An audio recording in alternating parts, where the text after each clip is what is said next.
Today on the Ask Brady Show, we talk about 3 ways of promoting your church that are 100% free.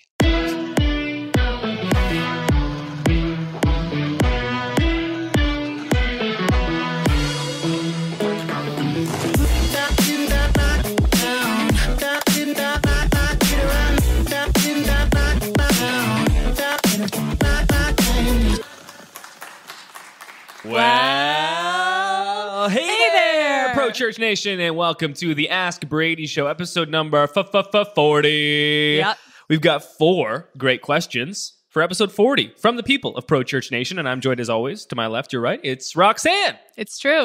True it is, behind the camera, the editing wizard himself, Joan X. And the man with the cam, Alex Mills. Thanks. It's not really as special as it sounds because I work here, but I'm here. All right, Roxanne, take us away with the first question. All right. The first question comes from Chris, and he sent in a video. Hey, Brady and Roxanne. My name is Chris, and I'm the senior pastor of a church in Northern California. About 20,000 people or so in our city. I listen to a lot of your guys' podcasts, and I follow you on social media. I've redone a lot of our website, and I've also have been aggressive on Facebook. We have about 180 people that like us and about 170 or so that follow us. We've been the senior pastors for a little under 2 years. We started out with 18 people, and now we're about 30 or so. We got some young families coming, which is nice. A lot of the people that we have following us on Facebook don't necessarily live in our city. We have a few that do, and a few people that share. But for the most part, within our church, they don't share things as we would really, really like them to. My question is, how do I reach people, apart from Facebook ads, how can I reach people within our own city, the one-off person? What are ways that we can encourage our congregation to share things? And how can I reach people apart from Facebook ads, because we do that too. But thank you guys. I appreciate all of your guys' help and appreciate all of the resources that you guys provide. And thank you guys, and we'll talk to you soon. Bye-bye. Well, thank you, Chris, for the question, and thank you for all the additional details and context that you provided per your unique church situation. Super helpful in allowing me to answer this in a more individual and precise way. It's great to also hear that you're already doing Facebook ads. Now, I love that you said that your city is about 20,000 people, because that's almost the identical size of the city that Jonas, Roxanne, and I grew up in, and the church that we served in was in that city. We actually, none of the 3 of us lived in that actual city. And that's kind of similar to what you said. I don't know if your city is similar. You know, this city was named Alliston, where we grew up, about 20,000. And then there were these like little towns on the outskirts that a lot of us lived in, but the high school was there. A lot of the main stores were there. You know, if you needed to hit up Giant Tiger... Giant Tiger's Canadian, right? I'm actually not sure. I feel like, they always said that. Yeah, nice. Yes. I wanted to drop some Canadian content. If you needed to hit up Giant Tiger for some bulk candy, you knew where you were going. Into Alliston. So I know what it's like to serve in a city of that size. Our church was the biggest in the city, and we were around 300. And let's talk about ways to grow and reach your city beyond Facebook ads, because we've talked a lot about Facebook ads. Let's talk about some other promotional methods. First thing that came to mind was search engine optimization. One of the best ways to be discovered, especially in a city like yours where you can grab that number 1 spot, is to rank number 1 for the name of your city plus the word church. So, to use our city as an example again, the one that we grew up in, that we no longer live in, Alliston Church. If that was searched in Google, you'd want to show up number 1. Mm-hmm. And search engine optimization is a beast when it comes to just all of the different options. But if you do a little bit of Googling, search engine searching, you will be able to find how to search engine optimize, especially use the keyword local search engine optimization, and you can get some actual additional tips. Very different for us, the way we do SEO, because we're an online business versus you as a local organization. So SEO is the first thing that comes to mind. And then the second thing that comes to mind is, if you're already doing Facebook ads and SEO, you could consider Google AdWords, but if you're doing SEO in the city of your size, I think that you could get the number 1 response in Google, and thus you wouldn't need to do AdWords. But as a nonprofit, assuming that you are an official nonprofit, you could get the $10,000 per month Google Ads grant that they give to nonprofits. They'll give you up to $10,000 a month of free ad spend as a nonprofit. It's one of the best free things out there for churches, so you could get into Google AdWords that way. And we've got a ton of additional podcasts that we've done. One was with Chad Huggins, Huggins, I believe is how you spell that. Yeah, Something close to that. Chad Huggins, we did one with him, and he runs an agency where he works specifically with churches, helping them with that Google Ads grant. So you could listen through that podcast for some ideas on that. And then finally, being an integrated part of your community is probably the most important, most long-term strategy. It's not going to yield a ton of short-term results, probably in years 1, 2, but years 3, 4, 5, and beyond. This is how you position yourself as a church, as a cornerstone in the community. And with the size of city that you are ministering in, you're the perfect size city where you're not so big that you as a church will just kind of like be forgotten. Everyone will be like, oh, like for us, that's the church on the hill as you leave the city on the west side. That was kind of how everyone knew us, because you're a city that's a certain size. People know you. And so what you can do is get involved with all the community events. And what I love about small towns is all the fun, like yearly festivals. Ours was called Potato Fest, short-termed as by the high school kids to Pot Fest. And that's not just a funny name. That was kind of what it was for, it seems. Of course, we have no personal experience in that. It's true. Truly, I've actually never done any drugs, but like the yearly festivals, my small town, we were like the honey capital of Canada. Our town's name was Beaton. Yes, a little on the nose, Beeton, which is of course B-Town originally. Come on, Beaton, be better than that. True. And so we had the Honey Fest every single year. We also had the Beaton Fall Festival. That was kind of the carnival. There's so many community events going on. That's what's great about living in a small town. You want to be a part of those, as many as possible. So short-term things you can do. Number 1, SEO. Get that number 1 search ranking for your city name plus church. Number 2, look into that $10,000 per month free ad grant from Google AdWords. It's going to give you a ton of resources that you won't have to spend a dime on. And then number 3, being involved in your community as a cornerstone organization. Bit more of a long-term approach, not going to yield too many results in year 1 and 2, but it is more important, I would say, than the first 2. But those are more short-term. The great thing about all 3 of these strategies is that they only require elbow grease and are 100% free. Yeah. All right. Question 2 comes from Nathan. Hi, Brady and Roxanne. My name is Nate, and I'm the Director of Media at The Gathering Place here in North Syracuse, New York. And my question is about event registration. We use Eventbrite for all of our registration, so everything from paid events like conference registration to free events like welcome coffee for recent visitors to our church.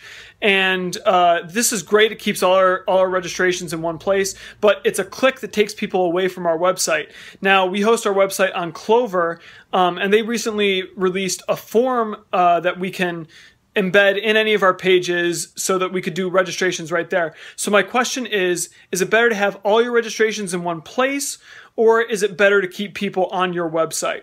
Also, now that you completed your circuit of Major League Baseball stadiums, Brady, I think your next thing should be to do a circuit of AAA stadiums. You should start right here in Syracuse, New York. So let's set that up. Thanks, guys. Thanks for the question, Nate. I think that the underlying theme of what you're asking is, should we have all of our event registrations in one place? And the question is absolutely yes. We created Nucleus as a platform to make this easier for churches for that single purpose. And churches often will segment their next steps into, the lobby, phone number, email address, talk to a pastor, go to our website, use our mobile app. We were like, look, just centralize it all in a single location. Now, if you're able to do that on your website, great. There are so many different ways that you can accomplish this. And so I think it's less about, do we go with Eventbrite? Do we go with Clover Forms? Or do we go with Nucleus? It's more about what is going to be the best solution where for your end user, it's going to be the simplest. And I think this is an important distinction, because a lot of churches in this instance will think too much about how easy is it for me and my staff, right? We think, I like Eventbrite because we can have email notifications, for instance, just making this up hypothetically. And that way it's easier for us to manage the signups and direct them into the place they need to go. And I'm not saying that the workflow and user experience and ease of use for your staff and volunteers shouldn't be considered, but I think that you should over-index on the user experience when it comes to your congregation. Think 75% about that, 25% about your experience. Because right now we're in a place, and Nucleus is aiming to change this as we continue to build out the platform, but we're in a place right now where a lot of the times we have to use multiple tools and either connect them via API or an existing integration, but currently a lot of those don't exist. And so we've got all these different tools that are kind of coming together, and we're trying to put them to play nice with one another to just accomplish a single task. Now, I'm of the position that you should not, I repeat, should not look for that all-in-one tool. I have never found an all-in-one tool that actually does good. It usually does a ton of things poorly. So I am totally a fan of using specialized tools and allowing them to play nicely together. The problem with the church space right now is that our software is often not as robust and sophisticated as mainstream software because church software companies aren't backed by millions of dollars of capital and investing funding and seed rounds. And so we do things more slowly. And we're just getting to the point where I speak with software companies all the time in the church world where they're beginning, and now they're at the point where we're ready for integration. So I think this is going to change. But at the end of the day, you want to sit down and imagine what it's like for someone within your church. What is it like for them to sign up? And make your decision on how you're going to allow signups to happen, whether it be through Clover Forms, Eventbrite, or if you're listening in Pro Church Nation, some other tool that you're using. Think about what it's like for them. Don't make the decision based on how easy it is for you as a staff. Because at the end of the day, you might need to be the intermediary between tool A and tool B that don't play nicely together. And I would suggest that you put in the extra work, that manual work, to make it easier for your congregation and thus improve the UI and thus get more submissions versus going with a tool that's easier for you, the staff, that might not be as nice to use for the congregation and then receiving less submissions. That is the cardinal rule to follow. So when it comes to decision making, one, get to the point of centralized form submissions, everything in one place, as simple as possible. The reason for that is you can always give one call to action, one next step to your congregation, not go talk to Pastor Andy, go call Sister Roberta, go to the website, go email this individual. No, it's always go to this URL. This is the place every time. Very nice. And then two, put the user experience first. Put the experience of your congregation first. And don't make a decision based on your staff and volunteers and the ease of use for them. Make it based primarily on the ease of use for your church. Mm-hmm. All right. Third question was sent in by Adam. Hey, Brady. Hey, Roxanne. My name's Elizabeth, and my dad is a pastor who's a big fan of you guys. Anyhow, he likes to put stories on Instagram and Facebook. He likes to tell stories about the things I do that remind him of his relationship with God. And that's pretty cool because he's able to help people on social media because you said he should. But I'm going to reach a certain age where I'm not going to think that's very cool when everybody in the whole church knows the stupid thing I did last weekend. Do you have any ideas to deal with the practical realities of posting stories about your kids on Facebook? Thank you. Bye. Well, thanks for the question, Elizabeth. I applaud your father's efforts in continuing to get questions on the Ask Brady show. That's true. And this is a smart way of getting it done. Firstly, Adam, a couple of thoughts when it comes to your question. I feel like the well of stories that you could use should not rely entirely on your daughter's mistakes and foibles. I feel like there's a lot of different directions that you could take that in. Secondly, your daughter looks about 1-year-old-ish. And so you've got a good 4 years before she's going to be upset, my brother. So you've got another, 48 to 60 months of using her stories as fodder for your actual promotions and announcements and Instagram stories. Finally, I think that if you're looking for an example, and this is more of a serious response, if you're looking for an example of someone who does this well, incorporating their family and being funny with it and poking fun without crossing the line, I think Carlos Whitaker is one of the best people who does this. He does a ton of great stuff with his family, and he has no problem poking fun at his 2 daughters or son, and yet he also allows them to poke fun back. And so if you're looking at how to manage this type of dynamic when your kids get older, talking, young kid, preteen, and teen. I think he's kind of a perfect example of walking the line. At the end of the day, you want to have fun with it and allow yourself to poke fun at your kids, but then, most importantly, and more frequently, allow that inverse to work as well, where your kids can poke fun at you. And I've seen this. I don't think it will be as much of a problem with the millennial generation as it was with previous, but that's just a prediction. But you see this with older types of individuals, especially grandparents, not as much parents, but still with the generation that would be my parents, where sometimes like you can't poke fun at them because of like respect issues. My grandfather does this sometimes where he won't want like, he won't like it when people poke fun at him. And so I'll purposely try to poke fun at him more. And Grandpa, I know you listen to the Ask Brady show. And so I'm purposely saying this. Like we'll have family gatherings and I'll purposely try to poke fun at him because I know he doesn't like it. Is that a problem with me? Of course it is. I should stop, but I can't. And so I think the only way this works is if you can make fun of yourself, then you can make fun of others. This is a leadership thing, not just a familial thing. But like when my team makes fun of the fact that I'll often do this and look at my hand and be like, do we have time to do that when I'm not wearing a watch? And I do it all the time. Literally like, guys, when are we going to have this project done? And they'll be like, you don't have a watch. And I'll be like, I know. Like now it's a thing where like they make fun of me. And if they should make fun of me more, frankly, because being like the public face of this company and doing as much actual content that we do, audio, video, articles, you start to develop certain habits that you frequently go back to. Like one thing that I say all the time, I noticed that I said this on Sunday doing hosting for church a lot, was, with that being said, it's one of my favorite transition points. And I noticed that I was like, man, you said that 3 times in one segment. You need to find another one. And so then the final service, I switched it up. But like, there are so many tropes of Brady that you could make fun of, and my team doesn't do it nearly enough. I encourage it. The watch one is great. You're not wearing a watch, idiot. Like, why do you keep looking at your wrist? So this works when you can make fun of yourself, then you can poke fun at others, and there's a free exchange of fun poking. So that's what you want to do. Again, your daughter is 1, and you've got probably half decade before you have to worry about it, unless, of course, you have other children. It's true. All right. Last question comes from Steve. He says, really great and disappointing at the same time in regards to the church app topic. We've invested a ton of money with both Subsplash and PushPay. What's the solution then if apps are going away to still provide an intuitive, user-friendly experience for secure giving and being connected to all things church-related, such as watching messages, joining groups, signing up for teams, all the church app perks? Well, it wasn't my intention to talk about this for a 3rd week in a row, but Steve did post this in the comments with the hashtag AskBrady. And at first I thought like he was actually trying to set me up to talk about Nucleus because it feels like that's what it was, but I don't think it was.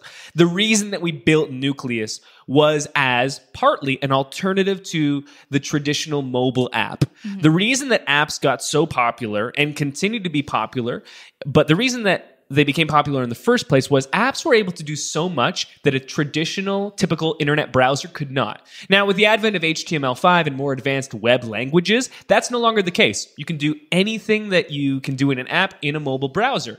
And so, why use a mobile app at all? Integrate it into your website.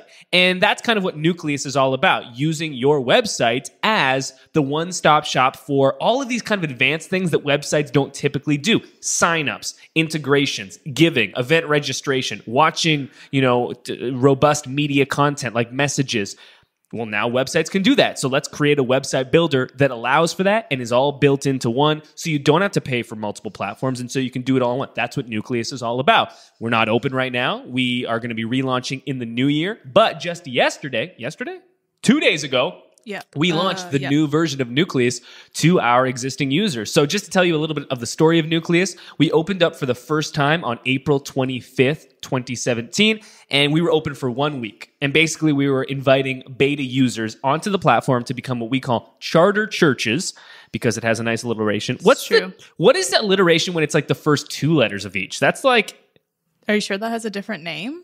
I don't think it does, but I think we should come up with one. Okay. Like, that's like pro alliteration. Charter churches. We had more than 1,000 join us in the first week. And so we shut down registration after that first week. Like I said, we're going to be reopening in 2018, early 2018, which means we'll have spent about 18 months and more than $500,000 developing this platform. And we're only going to have been open in those 18 months for 7 days. Mm-hmm. So we've been doing everything behind the scenes. Why? Because I have a problem where if I am not fully behind a product and I 100% believe in it and know that it is great, I can't promote it and I can't sell it. Yep. It really helps with integrity of our company, but it doesn't always help with our finances. Like, it's not great to spend $500,000 plus of your own money and get very little in return. That is bad business. But we don't have a COO. No, we don't have a CFO. CFO. I am the CFO. I should fire myself from that position. Point being, it's great for the end user. And we just released the second version of Nucleus. One of the great things about it getting 1,000 users in 1 week is you feel good about yourself. One of the terrible things is getting 1,000 people criticizing your work that you've spent a ton of money on and put in your heart and soul over the last year. But what was great about it in the long term, aside from my hurt feelings, which are inconsequential to the user. Who cares about Brady's feelings? Only Brady. Sometimes Roxanne, because I bother her with them. But point being is that we took all of our user feedback and we're like, this is what people want. This is what we thought they wanted. There's crossover there, but there's a bunch of things that we don't have yet. We need to rebuild this platform from scratch. So we got some new developers. We built the entire platform all over again with all the advanced features that people asked for and the infrastructure to add a ton of new advanced features on top of the existing Nucleus. I like to use the analogy, shockingly, of a sports team. You can have two teams with identical records. So let's use football as an example because football is happening right now. Football, you play 16 games per year. You could have two teams that both go 8-8. So they're not a great team, but they're not a bad team. They win half, they lose half. One of those teams can be an old team that is just at the end of their run. Maybe they used to be good. My San Francisco 49ers had a year like this where they used to be good, but the team's getting older. There's internal issues, and it's not going to get any better. It's only going to go downhill from here. The other team could be a ton of young guys. They're not quite hitting their peak yet. They're still learning. They're making mistakes, but they've got so much young energy and talent. You know they're going to get better.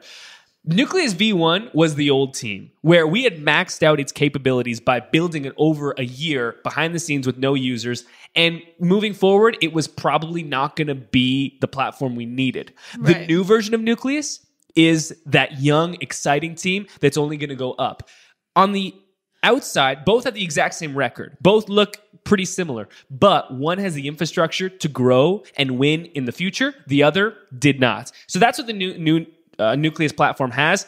We've had an amazingly smooth rollout so far with our existing users. Everyone is thrilled with the new platform. And now we're just going to keep adding and adding and adding. So your question is this: what other platform should we be using now that you have to go into a giant church app and use the browser to find your individual church app, which essentially works like a browser? Look, ditch the app, get rid of it, and use a platform like Nucleus as your website, as the main thing that does everything.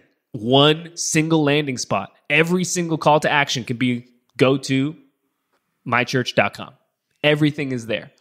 Not only will this help you show up in search, but it can be your hub for everything within your church. This is the way that we're going. This is the direction. Do you think that millennials are going to want to use paper signups or are going to want to do everything by hand and use these antiquated old school platforms? No, we're the biggest platform. We're the biggest generation in the world. We're the biggest generation in the workforce. We're the biggest generation in the voting world. Your church may not be full of us yet, but it's going to be in the next decade that we are, whether it's your church or another church. And it's important now to start building the infrastructure to allow for technology and digital in your church because it's native to us.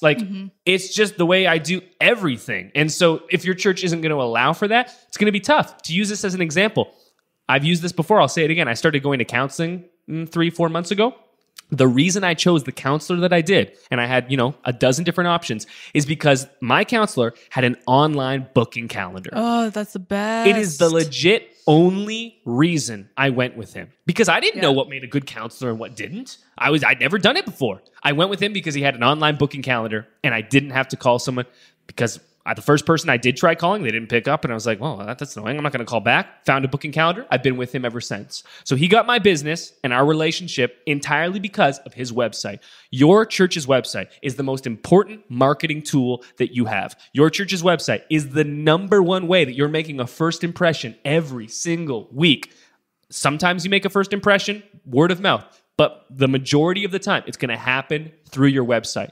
And so investing in it long-term is the way to go. We're building the Nucleus platform for this entire reason, and we're going to be reopening in 2018, which is exciting. So if you're an existing charter member, great news because you are going to have a crazy discount and you have access to the platform right now. If not, mark your calendar for the first quarter of 2018. Just mark off the first 3 months. Just be like, All March, 3 of them. busy. February, busy. January, busy. Why? Waiting for Nucleus. With that being said, we'll close out this episode of the Ask Brady Show. If you want your question answered, you can always send in a video question to the email hello@prochurchtools.com. When you do that, you'll be sent immediately to the top of the queue, just like Elizabeth and Adam were, as well as the other 2 video questions asked this week. Of course, if you don't mind waiting, you can always send in a text-based question to that same email, or you can put your text-based question on Facebook, Twitter, Instagram, or YouTube with the hashtag AskBrady. Thanks for watching, Pro Church Nation. As always, we love you deeply, very much. Say that you love Pro Church Nation. I love Pro Church Nation. Yes. Nice. Jonas? Love and chicken grease. Jonas said I love chicken grease. So we'll use that as the last thing on this episode because we're running off the rails real quick. We'll see you in the next episode. Talk soon.